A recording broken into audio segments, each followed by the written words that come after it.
El conjunto del Parque Güell representa dentro de la obra de Gaudí una experiencia absolutamente singular, donde la arquitectura, abandonando el medio urbano, sale al encuentro de la naturaleza para imitar sus formas orgánicas, conviviendo y confundiéndose con la madre tierra, en un juego de reconocimiento y estrecha identificación.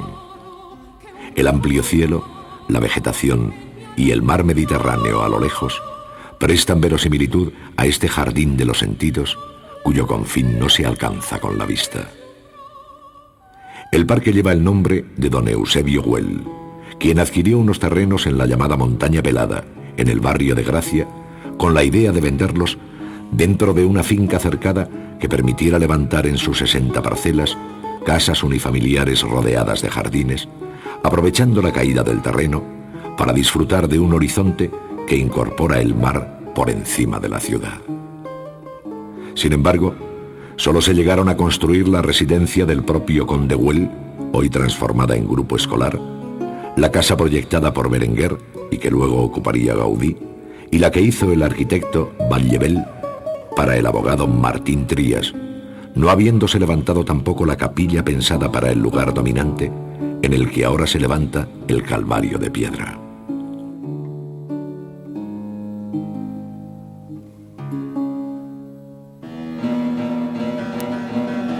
Forma sin forma, en relieve y huidizas, superficies rotas, craqueladas y partidas, colores vivos y apagados, calor y frío, luz y sombra, naturaleza y artificio.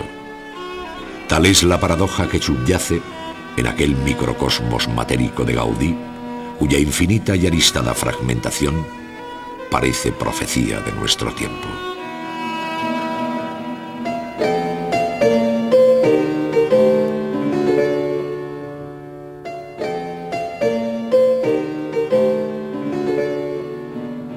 Iniciadas las obras de nivelación del terreno en 1900, lo primero en levantarse fue el cerramiento exterior, que 2 años más tarde se hallaba muy avanzado, al igual que los pabellones de portería.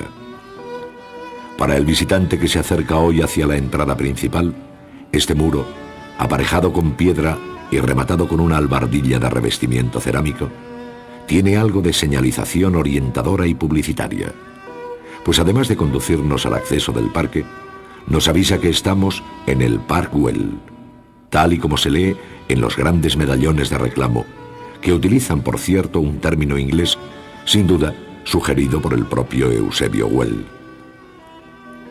El cerramiento general tiene su origen en los 2 edificios que flanquean la entrada, ambos tratados de un modo análogo, pero de distinta concepción, pues como sucede en toda la obra de Gaudí, y muy especialmente en el Parque Güell, todo es igual y al mismo tiempo diferente.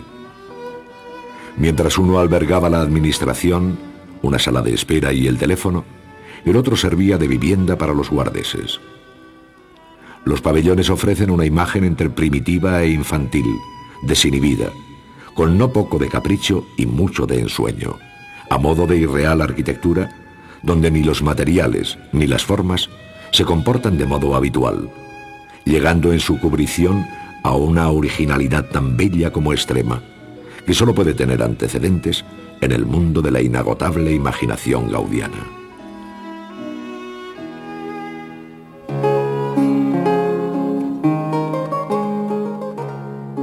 Gaudí tuvo el buen criterio de no alterar el perfil general del terreno, respetando su abrupta naturaleza, a la que supo sacar un brillante partido, como muestra el desarrollo escenográfico de la gran escalinata de ingreso que conduce desde los pabellones de entrada y gruta de espera hasta la altura de la sala hipóstila, cuyas columnas adquieren desde abajo un porte monumental.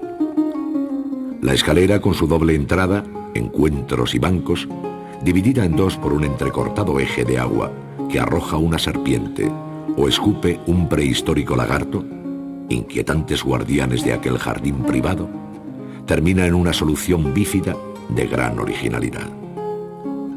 Nada de lo que vemos en este ámbito lo conocíamos con anterioridad. Todo parece sorprendente y llamativo, infunde sospecha y hace sentirnos protagonistas de no sé qué cuento o leyenda cuyo desenlace desconocemos.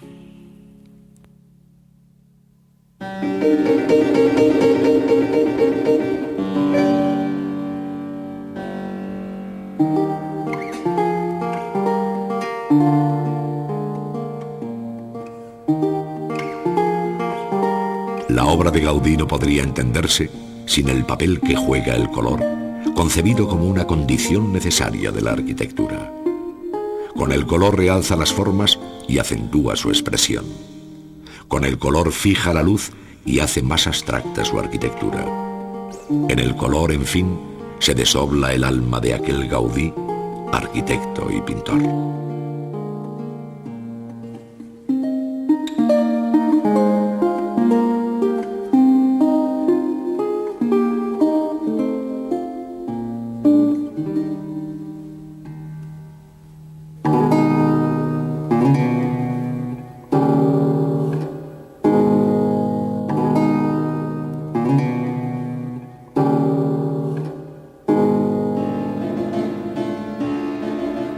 El núcleo sobre el que gira la distribución general del Parque Güell es la sala hipóstila, llamada también Sala de las 100 columnas, si bien su número real no sobrepasa las 86.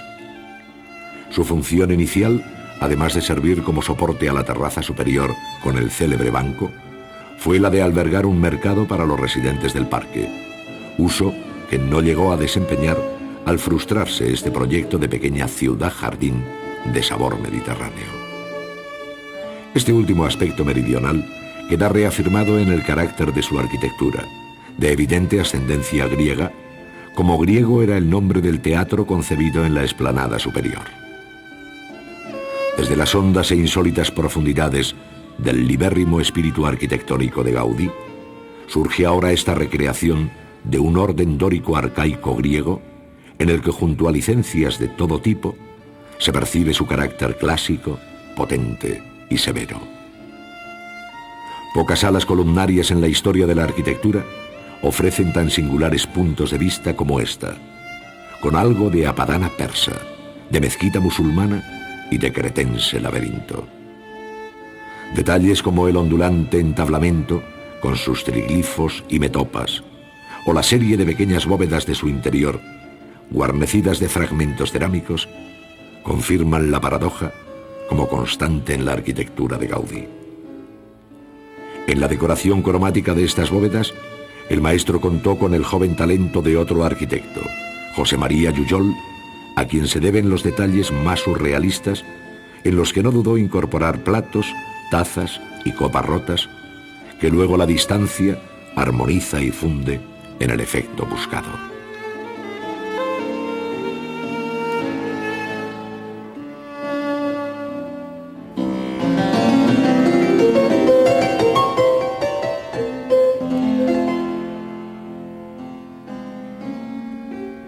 La gran terraza se percibe hoy como un formidable mirador sobre el mar, como la plaza mayor del parque.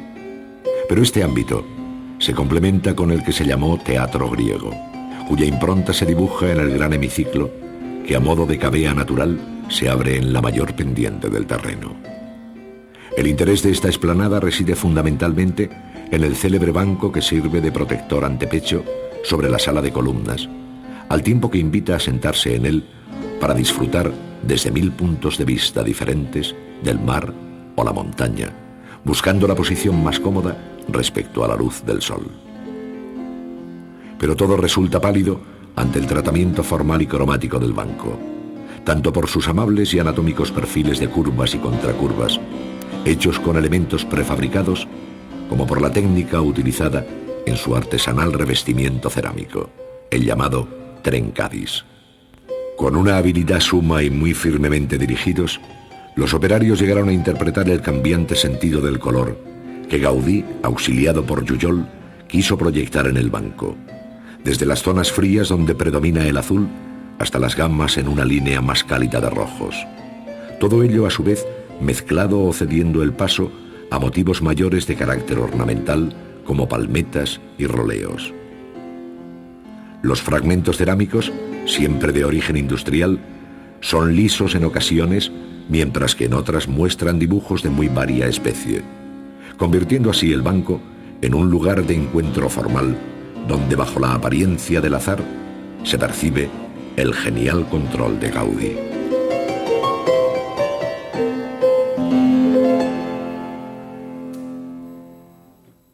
La expresión abstracta de la arquitectura, que debe su forma a imperiosas necesidades constructivas, encontró en Gaudí a un nuevo intérprete, pues desdeñando la rígida composición estructural, buscó su inspiración en las formas orgánicas de la naturaleza, no tanto para imitarlas, como para sentirse libre de la historia. Por ello, su modo de concebir los volúmenes, huecos y superficies producen semejante atractivo. Es la arquitectura que parece volver a un estado original, ingenuo, en el que no han existido las escuelas, los estilos, los maestros ni los tratados. Es una arquitectura cuyas oníricas formas preludian el surrealismo.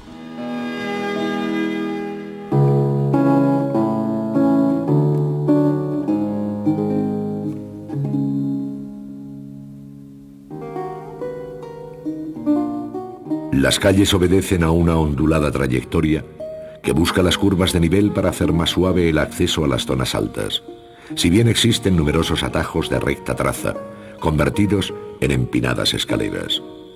Gaudí hizo discurrir algunos de aquellos viales sobre pórticos que al mismo tiempo sirven de sólidos frentes de contención de tierras, de tal manera que pueden ser recorridos en dos niveles distintos, siendo en algunos casos verdaderos viaductos de flancos libres. El resultado final es el de un sugerente paseo bajo profundos pórticos de inusitadas perspectivas, en las que los soportes inclinados delatan su mecánica función como elementos de contención. Su apariencia de elemental arquitectura, entre rupestre y naif, a base de un rudo aparejo de piedra que reviste una estructura interior de ladrillo, intenta mantener el tono naturalista de esta búsqueda del paraíso perdido que parece haberse propuesto el arquitecto. No dudó para ello en imitar en piedra las esbeltas palmeras plantadas entonces, multiplicando igualmente jardineras de análoga apariencia pétrea, en ocasiones elevadas sobre potentes pilares aislados para que la vegetación brotara de la propia arquitectura, entendida ahora como segunda naturaleza, tal y como quedó definido el pintoresco conjunto del Parque Güell en 1914.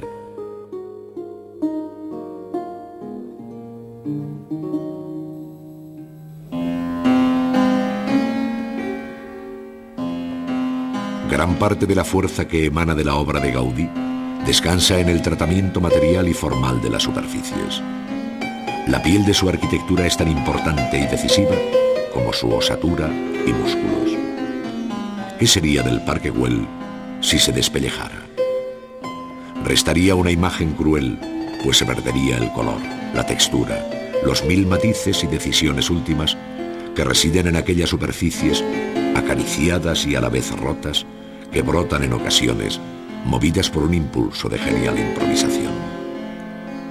Lo que a distancia aparece como uniforme y continuo, de cerca muestra el más íntimo microcosmos gaudiano, de intencionada y expresiva fragmentación, como abstracto e informal collage al que el tiempo no le ha mermado belleza ni agresiva modernidad.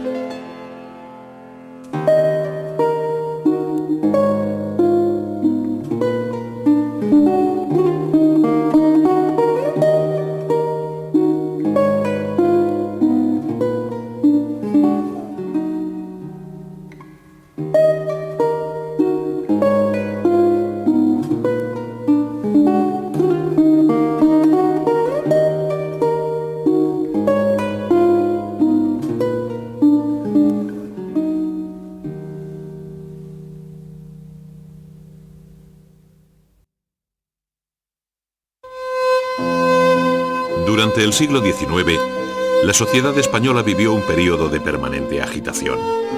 Entre la Guerra de Independencia en 1808 y la pérdida de las colonias en 1898, hubo en efecto crueles luchas internas como las guerras carlistas, pronunciamientos liberales y procesos revolucionarios seguidos de fuertes medidas represivas que sumieron al país en una interminable historia de enfrentamientos fratricidas.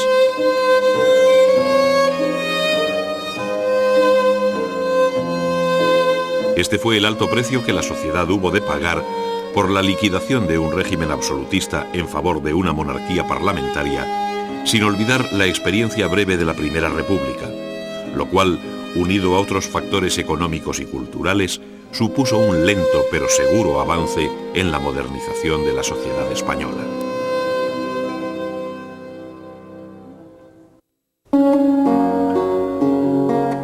La herencia aportada por la Ilustración española se consumió en la Guerra de la Independencia que asoló el país entre 1808 y 1812. Al conflicto internacional contra la hegemonía napoleónica se sumó el conflicto civil entre los herederos del orden antiguo, fernandinos y afrancesados, y entre aquellos y los liberales, suponiendo todo ello una importante quiebra en nuestra historia. La invasión francesa evidenció la crisis de la monarquía absoluta y puso en marcha un proceso legislativo encaminado a desmontar la sociedad estamental, de modo que el binomio guerra-revolución se vivió intensamente. Las Cortes, reunidas en Cádiz, sancionaron la Constitución de 1812, Carta Magna del liberalismo, cuya influencia se dejó sentir en Europa y América.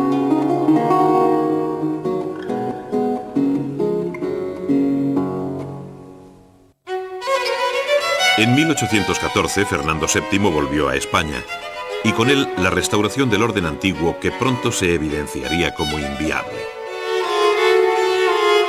El déficit del Estado se vio agravado por el proceso de la independencia americana, mientras que el orden social resultaba profundamente alterado por la crisis agraria y la oposición liberal en los núcleos urbanos.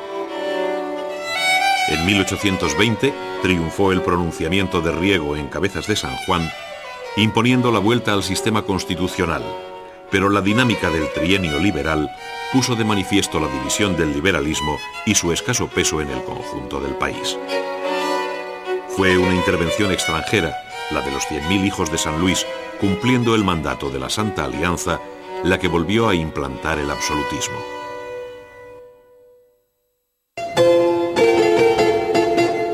La primera guerra carlista, que terminó con la firma del Convenio de Vergara, y la llamada década moderada con la Constitución de 1845, marcan los dos tiempos de la minoría y mayoría de edad del reinado de Isabel II. Tras el bienio progresista, la Unión Liberal se hizo con el poder, comprometiendo el país en desafortunadas empresas. La vuelta de Narváez en 1866 marcó el final del reinado en un clima de descomposición política, represión y descontento social. Bajo Isabel II se tomaron medidas jurídicas que permitieron la consolidación del Estado, vinculando sus intereses a los de una nueva clase emergente, la burguesía. El país conoció la unificación y centralización de la administración, al tiempo que se inicia un desarrollo industrial, minero y bancario estrechamente vinculado a la construcción del ferrocarril.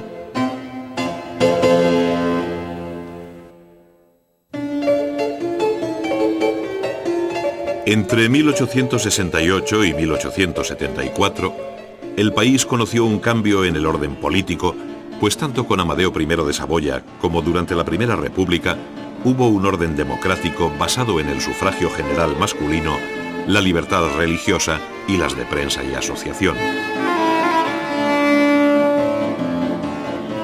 Sin embargo, los apoyos sociales fueron débiles y una triple guerra, la cubana, la carlista y la cantonal, impidió su consolidación. Reinstaurada la monarquía en Alfonso XII, en 1876 se aprobó una constitución que reguló el juego de los partidos. A su muerte y bajo la regencia de María Cristina, España sintió el impacto de la crisis económica finisecular, sobre todo en el sector agrario, donde tuvo fuertes repercusiones sociales, al tiempo que con el crecimiento de la industria, el asociacionismo obrero alcanzaba su mayoría de edad.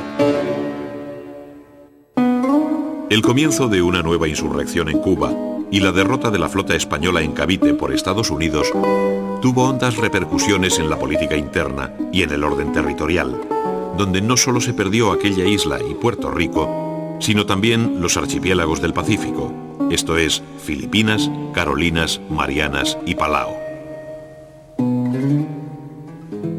El sistema de la Restauración resistió, pero los supuestos ideológicos que lo sustentaban sufrieron un importante quebranto. La eclosión de los nacionalismos, especialmente el catalán, pero también el vasco y gallego, y el despegue del Partido Socialista, movilizan desde distintas instancias a la sociedad.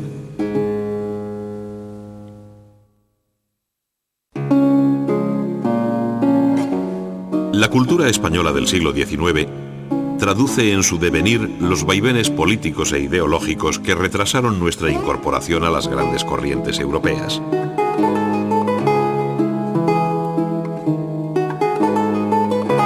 La Guerra de Independencia y el absolutismo fernandino representaron un aislamiento que bajo Isabel II se intentó paliar. Sin embargo, sería durante la Restauración, en el último cuarto de siglo, cuando la cultura española emerge con fuerza y hace un intento de europeización, a la vez que exalta las culturas y lenguas regionales, siendo el movimiento de la Renaixença en Cataluña su mejor ejemplo. En este periodo final encontramos figuras de colosal envergadura como el poeta Jacinto Verdaguer, el polígrafo Menéndez Pelayo o Ramón y Cajal, Premio Nobel de Medicina en 1906. La Guerra de Independencia y los sucesos políticos que a esta siguieron paralizaron la actividad científica iniciada bajo la Ilustración. Los científicos españoles, generalmente afrancesados o liberales, fueron perseguidos o bien optaron por el exilio. Con Isabel II se produjo un cambio positivo, del que es buena muestra la creación en 1847 de la Real Academia de Ciencias Exactas, Físicas y Naturales, al tiempo que se organizaban otras sociedades científicas, como la Real de Geografía, la de Antropología y muy especialmente la de Historia Natural, que llegó a publicar regularmente sus memorias.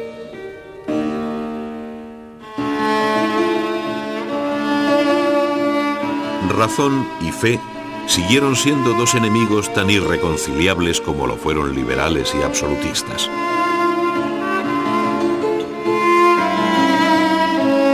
Para estos últimos, la religión debía guiar la filosofía dentro de la más trasnochada tradición escolástica, en una interesada defensa de la corona, como escribió Vélez en su Apología del altar y del trono. Bajo el reinado de Isabel II, aparecieron nuevas corrientes, si bien se mantuvo vivo un neoescolasticismo más abierto y moderno. Mientras el pensamiento católico tradicional de raíz tomista encuentra su mejor expresión en el criterio de Balmes, la introducción de la filosofía ecléctica de Krause se debe a Julián Sanz del Río, seguido por Francisco Giner de los Ríos, fundador de la Institución Libre de Enseñanza. El absolutismo retrasó la llegada del romanticismo al forzar al exilio a muchos escritores, mientras que pequeñas tertulias entre políticas y literarias se reunían clandestinamente preparando los nuevos tiempos del liberalismo. La prosa de Larra y la poesía de Espronceda son las más representativas del primer romanticismo, que tuvo en Zorrilla y Bécquer su colofón lírico más sobresaliente, sin olvidar a Rosalía de Castro, Campo Amor y Gabriel y Galán.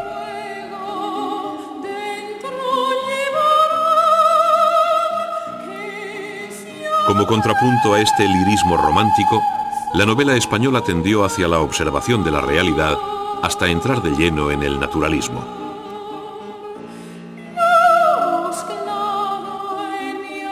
Es el camino que hay entre Fernán Caballero y Blasco Ibáñez con los obligados eslabones intermedios de Valera, Pereda, Pérez Galdós, Clarín y Emilia Pardo Bazán.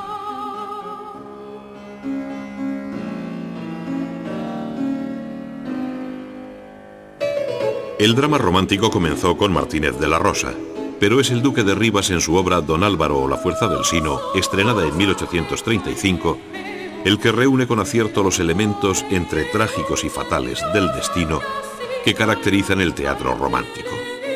Este se vio acompañado de bellas escenografías que hicieron las delicias de aquella sociedad que se dejó arrastrar por los dramas históricos, renovando viejos temas como el Tenorio de Zorrilla, ya tratado por Tirso de Molina, o tejiendo dramas en competencia con los cuadros de historia, como La locura de amor, de Tamayo y Baus, cuyo asunto había inspirado el célebre cuadro de Pradilla sobre Juana la Loca. El teatro español culmina el siglo con Echegaray, Premio Nobel de Literatura en 1904. En el panorama de la música europea, España juega un papel menor. Entre la fundación del Conservatorio Nacional de Música en 1830 y la creación de la Sociedad Filarmónica de Madrid en 1901, solo unos pocos nombres propios y el amplio campo de la zarzuela. Entre aquellos, además de Pedrell, destacan los también catalanes de Albéniz y Granados, quienes desde el piano como concertistas, pero sobre todo como los felices compositores de Iberia y Goyescas, encarnan la mejor música española del siglo XIX. A imitación de la ópera italiana, como sucede con Arrieta, si bien el predominio absoluto responde al llamado género chico, en el que sobresalieron Barbieri y Chapí.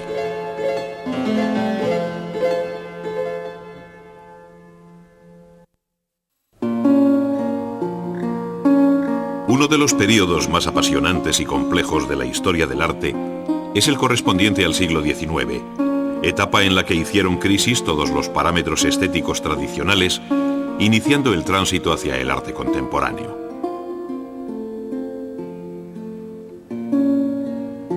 En estos años, el arte europeo sufrió las mismas sacudidas que experimentó la sociedad en un continuo proceso revolucionario. Determinados movimientos artísticos tuvieron algo de manifiesto político por el modo beligerante de irrumpir y reaccionar contra el gusto establecido. Así, la pintura romántica hizo frente a la tradición neoclásica para ser ella misma atacada por el realismo, contra el que a su vez reaccionó el impresionismo. Cuando éste parecía encarnar la visión pictórica más revolucionaria, el neoimpresionismo mostró un nuevo modo de concebir la pintura. Todo ello sucedió en muy breve tiempo y teniendo a París como núcleo experimental, lo que hizo de esta ciudad la capital del arte de vanguardia, a la que acudirían los artistas y marchantes de todo el mundo.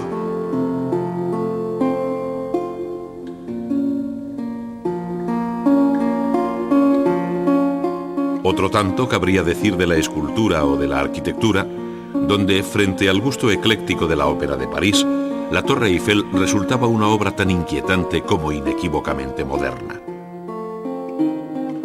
La crítica de arte, las exposiciones universales, salones oficiales, galerías particulares y el coleccionismo hicieron del arte en el siglo XIX un mundo distinto de todo cuanto había sido hasta entonces.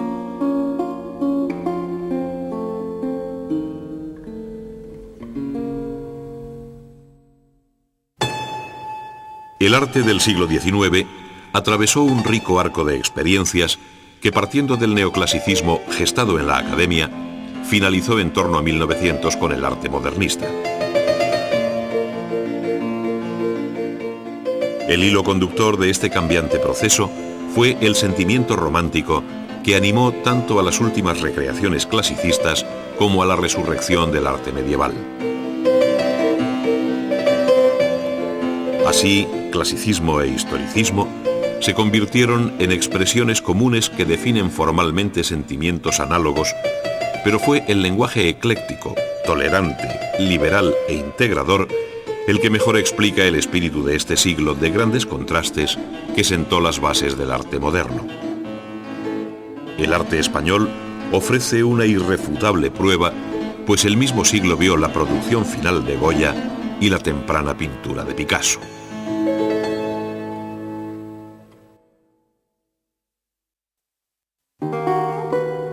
La arquitectura de esta centuria se abre con los últimos años de Juan de Villanueva, el autor del Museo del Prado, y se cierra con la obra de Gaudí.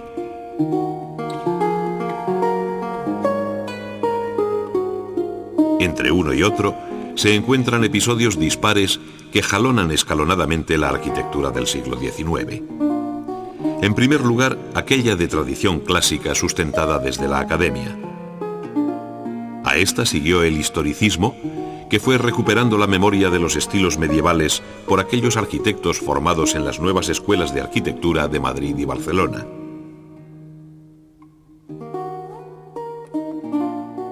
El eclecticismo, como expresión libre de la arquitectura, al margen del rigor académico e historicista, y el empleo del hierro, no hicieron sino preparar el terreno al modernismo que se adentra en los primeros años del siglo XX.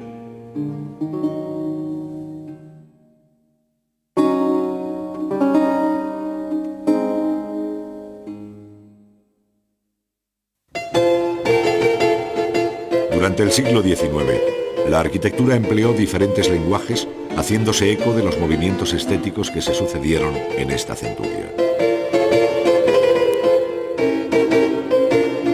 Ello hace compleja su historia al coexistir estilos diversos, inspirados unos en el mundo clásico, mientras que otros recobraban formas de raíz medieval o preferían el hierro.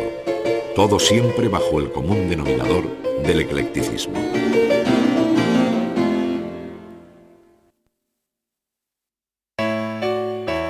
La arquitectura neoclásica, ligada a la imagen del absolutismo, se mantuvo durante el reinado de Fernando VII. A los discípulos de Villanueva se deben las obras levantadas en Madrid tras la Guerra de Independencia, como la Puerta de Toledo y el Obelisco del 2 de Mayo. A su vez, Silvestre Pérez difundía en el País Vasco la imagen académica de la arquitectura fernandina. En Barcelona serían Celles y Ginesi los hombres más representativos de esta tradición. El espíritu clasicista pervivió como metáfora durante todo el siglo XIX a través de soluciones apilastradas y columnarias que derivaron hacia modelos del Renacimiento italiano. La literatura romántica sintió predilección por los asuntos de la Edad Media, arrastrando la sociedad hacia un gusto por lo medieval que se contagió a otros ámbitos. Surgió así el historicismo neomedieval, que se presentaba como una opción romántica frente a los valores académicos del clasicismo, ofreciendo los diversos estilos de aquella olvidada Edad Media. La identificación entre religión y arquitectura hizo del estilo neogótico la mejor expresión del romanticismo y la fórmula obligada para la arquitectura religiosa. El neogótico afectó igualmente a edificios civiles como el Palacio Episcopal de Astorga y el Castillo de Butrón en Vizcaya. La arquitectura neomudéjar representa la vertiente más original del historicismo al buscar sus modelos en nuestro pasado hispano-musulmán. Resucitaron así las labores de ladrillo, los arcos de herradura y otros temas ornamentales que ahora se proyectaron sobre edificios como las plazas de toros, siendo la Monumental de Madrid un tardío y bello ejemplo, incluso llegando a las estaciones de ferrocarril como la excepcional de Toledo. El eclecticismo fue decisivo en el arte del siglo XIX, respondiendo a la filosofía de Cousin, que buscaba conciliar doctrinas pertenecientes a diversos sistemas. En la arquitectura se observa bien lo que el eclecticismo tiene de integrador al seleccionar de uno y de otro estilo lo que le convenía en beneficio de una nueva imagen original. Este fue el verdadero estilo del siglo XIX, cuya libertad compositiva hizo posible el propio modernismo. Las más significativas arquitecturas, como ayuntamientos, diputaciones, ministerios, bancos, bolsas, teatros, academias, museos y casinos, responden a este espíritu ecléctico de cálidos y confortables interiores. La aparición del hierro como material de construcción representó un reto a la arquitectura de fábrica tradicional en piedra, ladrillo y madera, siendo rechazado por unos, como producto industrial que era, y aplaudido por otros, que veían en este nuevo material un gran futuro. Con hierro y acero, fundido o laminado, se tendieron hasta bien entrado el siglo XX puentes. Se levantaron las hermosas carenas y marquesinas de las estaciones ferroviarias. Se cubrieron mercados, asomándose finalmente el hierro a plazas, alamedas y jardines para ofrecer allí invernaderos y kioscos de música. El modernismo en España se sitúa en torno a 1900, perteneciendo de lleno conceptual y formalmente al siglo XIX como un subestilo del eclecticismo, de fuerte personalidad, en el que se agolpan muchos elementos historicistas. Con este modernismo convivieron formulaciones de origen europeo, como el Art Nouveau o el estilo vienés, aportando interesantes matices al panorama español. Dentro del modernismo español tuvo un peso específico el foco catalán, tanto por el número y calidad de la obra construida como por la personalidad de sus arquitectos.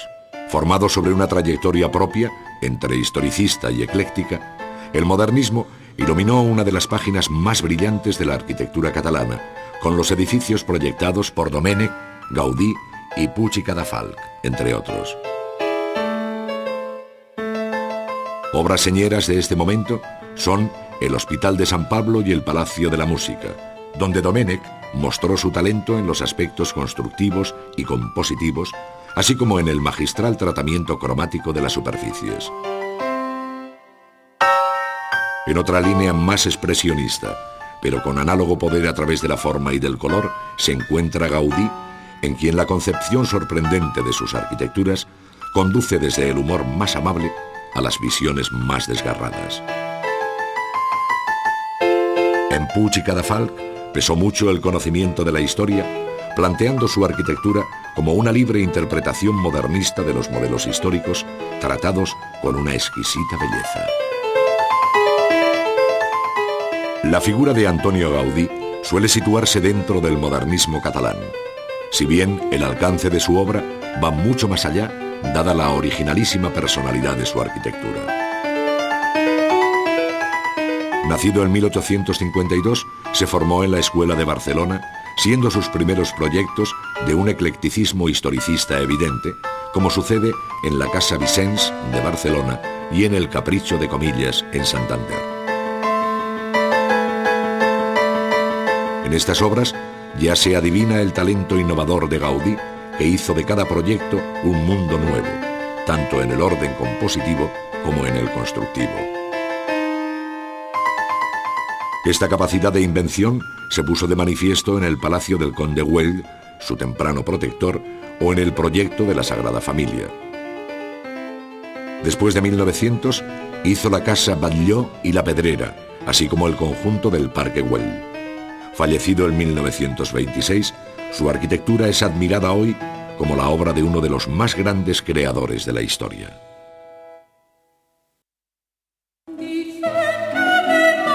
El crecimiento demográfico, la emigración del campo a la ciudad, el proceso desamortizador, el desarrollo industrial y el transporte ferroviario obligaron a las grandes ciudades a arbitrar medidas de todo tipo para transformar su fisonomía tradicional. Por un lado, se procedió a la reforma del interior de los viejos núcleos, abriendo nuevas plazas, ensanchando y haciendo rectas sus calles, dotándolas de mercados y creando jardines. Sin embargo, fueron más importantes las operaciones periféricas, como los llamados ensanches, que como alternativa a la vieja ciudad, permitieron extender su plano de acuerdo con un esquema de regular distribución de calles y manzanas, tal como idearon Ildefonso Cerdá para Barcelona y Carlos María de Castro para Madrid.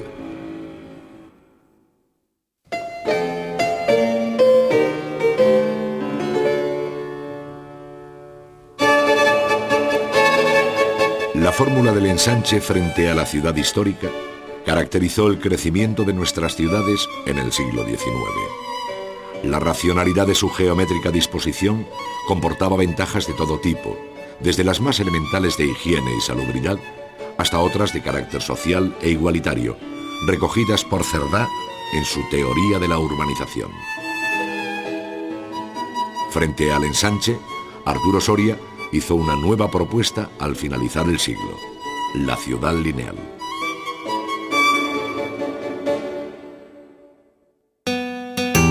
El ingeniero Ildefonso Cerdá proyectó el ensanche de Barcelona, aprobado en 1859.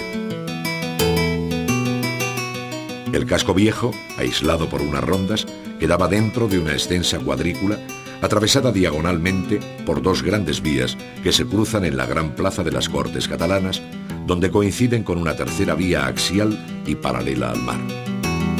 Las manzanas convierten sus esquinas en chaflanes, disponiendo la edificación en sus bordes y dejando siempre abierto el patio de manzana. Los parques y equipamiento urbano se distribuían de forma regular por este proyecto inicial que el tiempo fue alterando.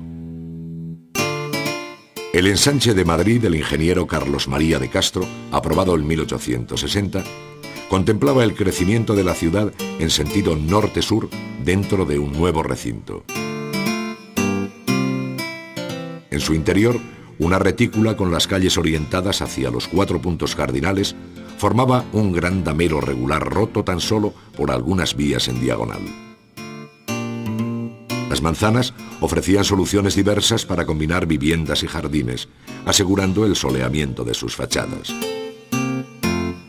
Edificios públicos y amplias zonas verdes completaban un modelo de ciudad ideal que la práctica y la especulación desvirtuaron. La rica tradición de la escultura barroca española no tuvo continuidad en el siglo XIX. El arte de los imagineros se vio sustituido ahora por una serie de encargos oficiales para edificios representativos o monumentos conmemorativos que hicieron de nuestras calles y plazas un museo de escultura al aire libre.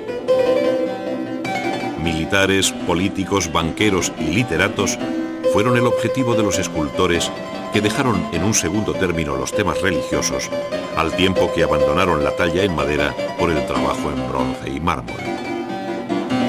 Las exposiciones nacionales de bellas artes, creadas bajo Isabel II, supusieron un leve incentivo para nuestros artistas que estilísticamente derivaron hacia un realismo matizado por el talento personal de cada escultor.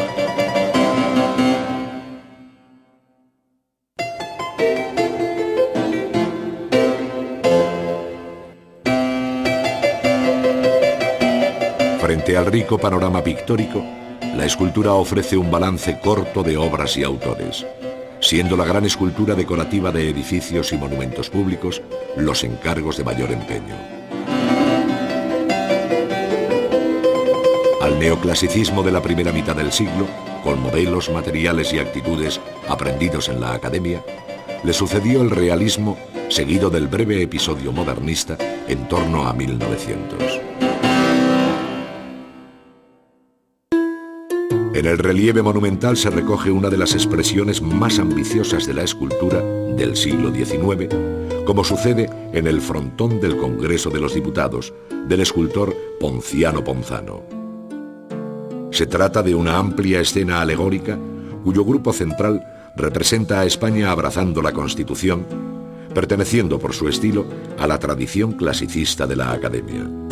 Mayor dinamismo, relieve y expresividad tiene la posterior alegoría del triunfo de las letras, ciencias y artes del frontón de la Biblioteca Nacional, obra de Agustín Querol.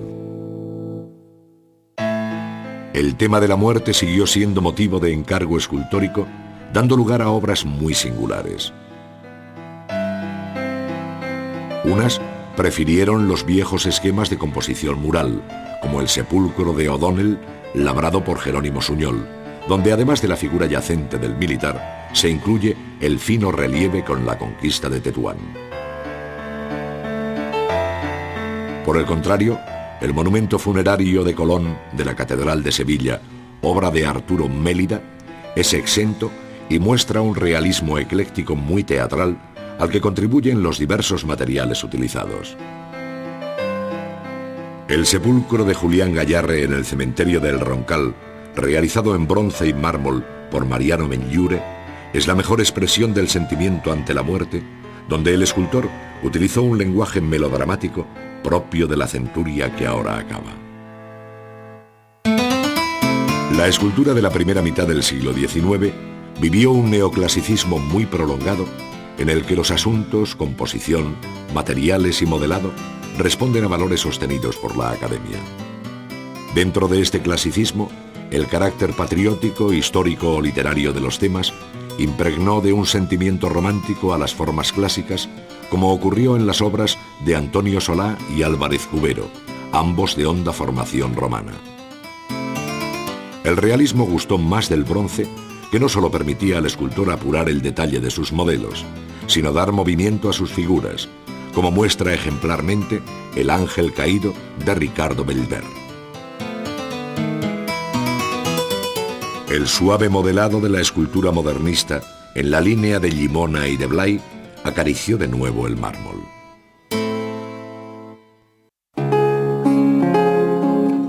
La personal obra de Goya, como testimonio excepcional del primer cuarto del siglo XIX, convivió con el tardío espíritu dieciochesco y cortesano refugiado en la Academia.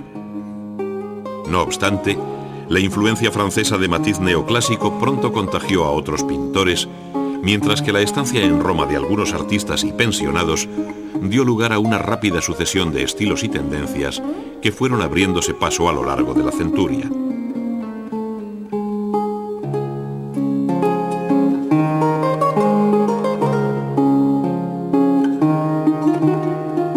Primero el romanticismo y luego el realismo condujeron a un final de siglo que saludó las primeras telas impresionistas de nuestros pintores. Los géneros que se mantuvieron como ramas principales de la pintura fueron el cuadro de historia, el paisaje y el retrato, sin olvidar las escenas de costumbres.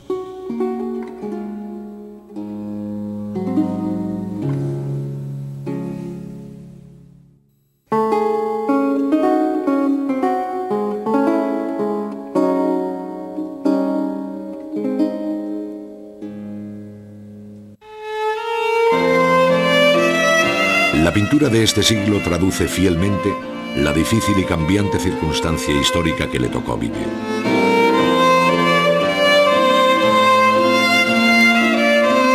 Los movimientos literarios, políticos y sociales, las novedades estilísticas llegadas de Francia, la consideración de los géneros, el complejo mundo del arte oficial, las pensiones en Roma o el papel de la Academia, hicieron de la pintura un arte de plural expresión.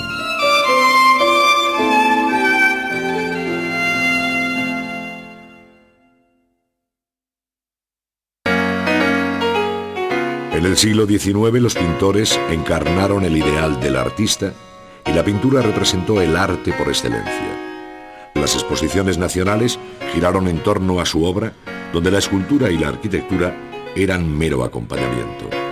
La crítica de arte y el público se manifestaba en favor de este o aquel pintor, con el mismo calor con que se discutía la actualidad política o literaria. Esta relación entre el artista y la sociedad de la que depende otorgó al pintor un protagonismo desconocido en otro tiempo, cuando quedaba desdibujado por la propia obra que el rey o la iglesia le encargaba. La vida larga de Goya, pues había nacido en 1746, así como la fecunda producción del pintor, hacen que su obra recoja ambientes y personajes que van desde el absolutismo de la época de Carlos III hasta la hora del liberalismo que conoció el reinado de Fernando VII, después de la Guerra de Independencia. De este episodio nos legó un impresionante testimonio en los fusilamientos de la montaña del Príncipe Pío, así como en la serie grabada de los desastres de la guerra. Antes de partir para Burdeos, donde murió en 1828, dejó en la Quinta del Sordo las enigmáticas pinturas negras que con algunos retratos, temas religiosos y las series de la tauromaquia y los proverbios representan lo más notable de su producción final. Genaro Pérez Villamil es uno de los pintores más destacados del romanticismo español, cultivando de modo preferente el paisaje y las vistas de monumentos, influidas estas por el escocés David Roberts. Liberal, amigo de Zorrilla y viajero por Europa, expuso en París, donde se publicó su serie litográfica España artística y monumental. Murió en 1853 a los 47 años de edad. Federico de Madrazo perteneció a una larga familia de pintores viviendo entre 1815 y 1894. Su formación inicial junto a su padre se completó con una estancia en París, en el taller de Ingres, y un viaje a Roma, donde conoció a los nazarenos. Llegó a ser el mejor retratista del siglo XIX, dejándonos una serie excepcional de bellísimos y elegantes retratos, especialmente los femeninos. La diferenciación estilística entre unos y otros pintores no siempre resulta fácil, pues a las evidentes y objetivas diferencias técnicas hay que sumar algo tan subjetivo como es el propio sentimiento y concepto de la pintura, que en definitiva acaba adscribiendo a unos y otros pintores a una determinada tendencia, siempre al amparo de un generalizado eclecticismo. La pintura neoclásica se caracterizó por el sólido dibujo, colores fríos y una concepción estática de la composición que parecía competir con el mundo de la estatuaria clásica. Así lo evidencia la muerte de Viriato de José de Madrazo, discípulo de David, en París. La pintura romántica reaccionó contra los asuntos y técnica de la pintura neoclásica en beneficio de los temas medievales y costumbres populares, todo interpretado con un fuerte verismo, a veces de abocetada ejecución, como hicieron los seguidores de Goya. Pero la pintura romántica esconde otros rincones de difícil precisión, donde hallamos también un disciplinado dibujo, cierto academicismo y la tendencia al empleo de una paleta cálida, donde los distintos géneros dejarían ver la fuerza del sentimiento por encima de la técnica para ser considerada como tal pintura romántica. Del realismo como representación pictórica de los objetos participaron todos los pintores del siglo XIX. Pero el realismo tuvo otra dimensión más honda y distinta del realismo de taller, buscando sus temas en la vida cotidiana del campo, de la ciudad o en el mundo del trabajo. Este realismo social fue abordado con distinto éxito por un amplio número de pintores al finalizar el siglo. El término impresionismo define tanto una técnica de factura suelta, ya empleada por muchos pintores, como aquella nueva pintura al aire libre que, sin mezclar los colores en la paleta, siempre de tonos puros, emplearon Monet y su círculo. Ello tuvo especial repercusión en el ámbito del paisaje, en el que destacó Beruete, seguido de Regoyos, que utilizó una pincelada puntillista.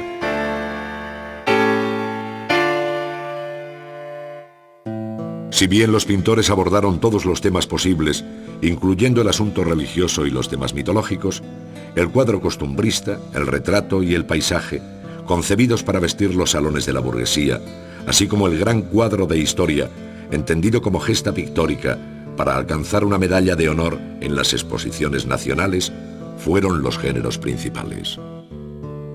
La pintura de costumbres populares conoció interpretaciones varias, como la de la familia sevillana de los Bécquer o las más vivas y espontáneas de Alenza y Lucas. El pequeño cuadro de género, o tablotin, contó entre nosotros con el excepcional pintor y grabador Mariano Fortuny, dueño de una técnica preciosista con la que fue recreando escenas varias, inspiradas muchas veces en temas marroquíes, como también hizo Lameyer.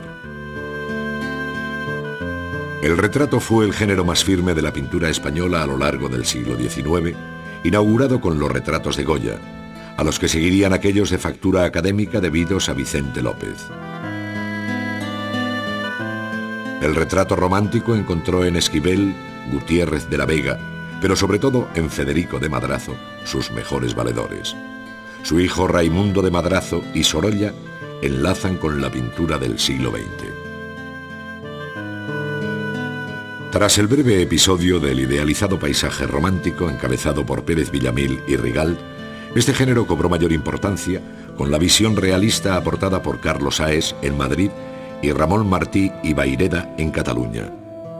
En torno a 1900, e influenciados por el impresionismo, encontramos un grupo excepcional de paisajistas junto a Beruete y Regoyos, como son los catalanes Meifrén, Jimeno, Mir y Rusiñol, además del valenciano Joaquín Sorolla, que en 1909 ya había expuesto sus obras en París, Londres y Nueva York. En una época historicista como el siglo XIX, no es de extrañar la importancia de este género tan relacionado con el arte oficial de las exposiciones nacionales. Por ellas desfilan los grandes episodios de la historia de España, interpretados por Casado de la Lisal, Gisbert o Pradilla. Entre todos destaca Eduardo Rosales y su Testamento de Isabel la Católica, premiado en Madrid en 1864 y en la Exposición Universal de París en 1867.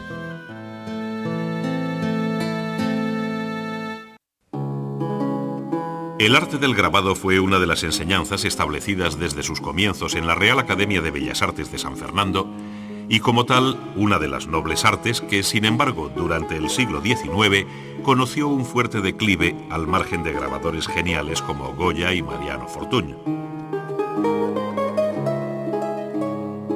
No obstante, esta caída del grabado calcográfico se vio equilibrada por nuevas técnicas como la litografía y la xilografía, que hicieron posible el capítulo del grabado romántico, bien ilustrando ediciones tan características como Recuerdos y Bellezas de España, obra maestra debida al barcelonés Parcerisa, bien incorporándose a la prensa periódica con viñetas y estampas como las que Calixto Ortega grabó para el Semanario Pintoresco Español.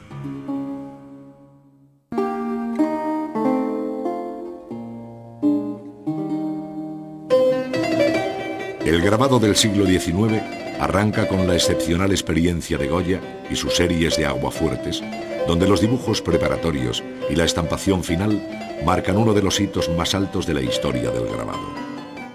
El propio Goya utilizó la nueva técnica de la litografía que, inventada en 1795, se difundió en España a partir de la creación en 1824 del Real Establecimiento Litográfico de Madrid. A su vez, la nueva xilografía y otras técnicas cada vez más perfeccionadas permitieron inundar de imágenes los periódicos, las novelas por entregas y, en general, el mundo del libro.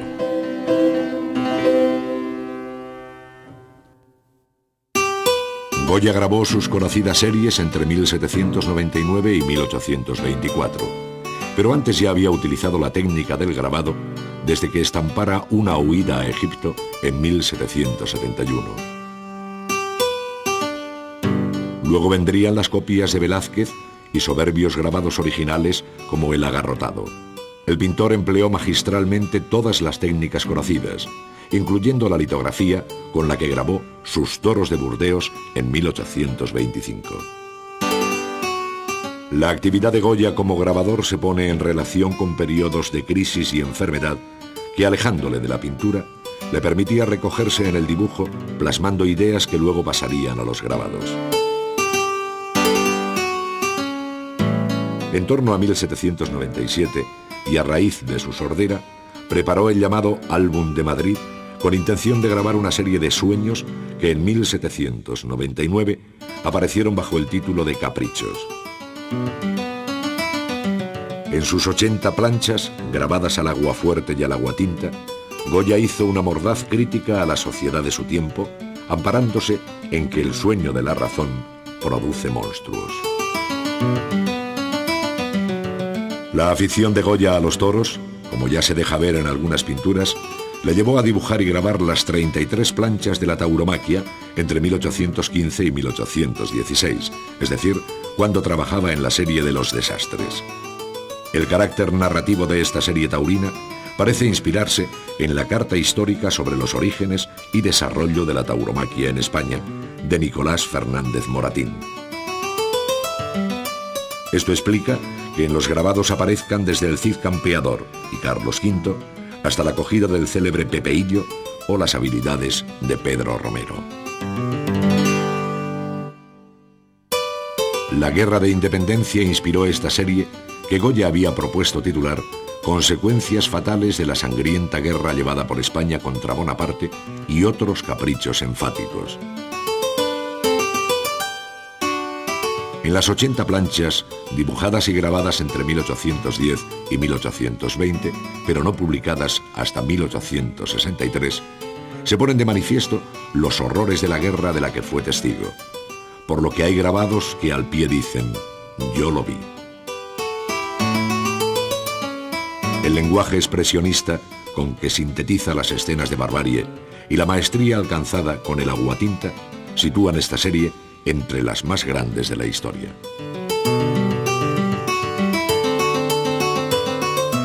Las 20 planchas grabadas al aguafuerte y al aguatinta, que conocemos bajo el nombre de Proverbios, se inició en 1815, cuando Goya terminaba la tauromaquia, solapándose también con los desastres.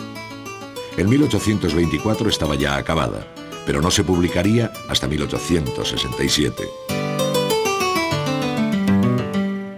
Su intención resulta muy enigmática, habiendo pensado el autor englobarla bajo el título de Los disparates, como igualmente se conoce la serie.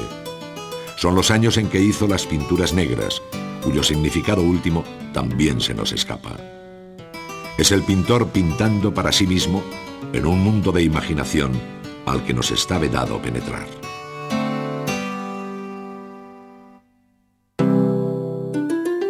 El abandono del grabado calcográfico fue compensado por el aguafuerte. Estas técnicas, a su vez, fueron desplazadas por la mayor sencillez de la litografía, que permitía al propio artista dibujar con facilidad sobre la plancha de piedra, sin necesidad de la acción intermedia del grabador.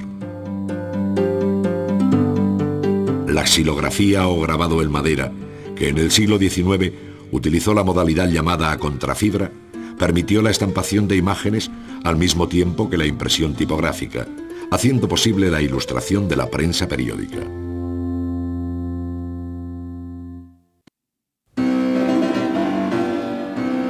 Una nueva clientela, esencialmente burguesa, y un anónimo proceso industrializador que tiende a la fabricación en serie, caracterizaron estos años en los que se tendió a imitar las artes suntuarias de moda en Europa.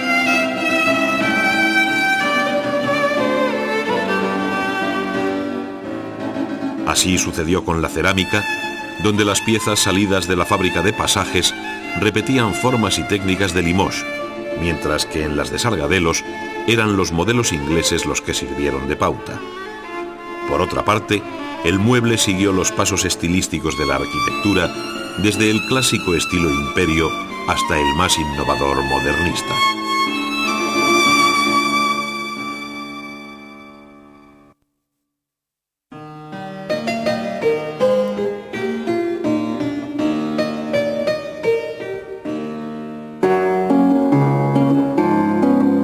Las artes decorativas tuvieron en los salones de la vivienda burguesa un lugar de privilegiado encuentro, poniendo en evidencia el gusto ecléctico de la época. Un variado mobiliario con predominio de los estilos Luis XV y Luis XVI puso fin a los modelos neoclásicos de estilo imperio, cerrándose el ciclo con el vibrante estilo modernista.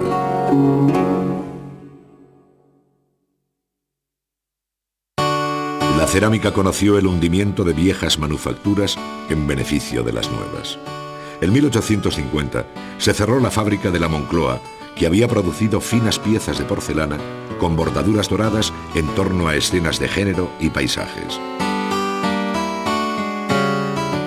La de Sargadelos, con sus azules sobre blanco y vistas de ciudades, también se fue apagando paulatinamente, mientras que surgía la Cartuja de Sevilla con loza estampada al gusto inglés, en cuya línea también trabajó la Amistad de Cartagena. El diseño modernista afectó a todas las artes decorativas, siendo espectaculares los cambios formales introducidos en el mobiliario. En él se observan las distintas tendencias de los diseñadores, donde no faltaron los grandes nombres de la arquitectura. Mientras unos prefirieron las formas libres y naturalistas, otros plantearon esquemas de mayor estabilidad y rigor geométrico.